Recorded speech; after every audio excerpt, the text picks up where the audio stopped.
আজকে বিএনপি কিছু নেতা নেত্রীদেরকে বলতে শোনা যায়, এই মুহূর্তে যদি আমরা একটা লড়াম দেই, একটা অবরোধ দেই, তারা হরতালের ভয় দেখায়।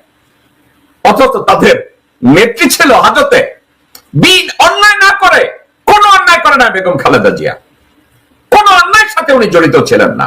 3 বারের প্রধানমন্ত্রী, বিএনপির চেয়ারপারসন, তারা তাদেরকে নেত্রী বলে। সেই নেত্রী অন্যায় ভাবে হাজতে আছে, এই হাজতে থাকাটাকে তারা মেনে নিয়েছে। এই দল এখন বলে যে জনগণের মুক্তি আনবে, জনগণের অধিকার আদায় করবে।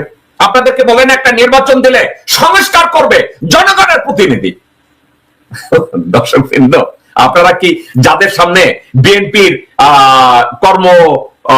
বিএনপির কর্মী, বিএনপির নেতা, বিএনপির সমর্থক, আপনারা কি একবার আপনাদের নেতাদের জিজ্ঞাসা করেছেন যে জনপ্রতিনিধিরা সংস্কার করবে, তাই না? তাহলে গত 2 টার্মে আপনারা কি করছেন? কোন একটা বলেন, একটা মাইলস্টোন সংস্কার আপনারা করছেন? ওই সংস্কারটার কথা বলেন। মির্জা ফখরুল ইসলাম আলমগীরকে জিজ্ঞাসা করেন আপনারা কি সংস্কার করছেন। আরে ভাই, আপনারা কি সংস্কার করবেন? যেই দল তাদের চেয়ারম্যানকে বিনা বিচারে হাজতে ঢুকিয়েছে, হাজতে ঢুকিয়ে টর্চার করেছে, মেরে ফেলার ষড়যন্ত্র করেছে, তাকে বের করতে পারে না। এখন তারা বলে নির্বাচন দেন, আমরা নির্বাচন হইলে ক্ষমতায় যাও, নির্বাচন হইলে আমরা সংস্কার করব। আমাদেরই একমাত্র অধিকার আছে সংস্কার করার।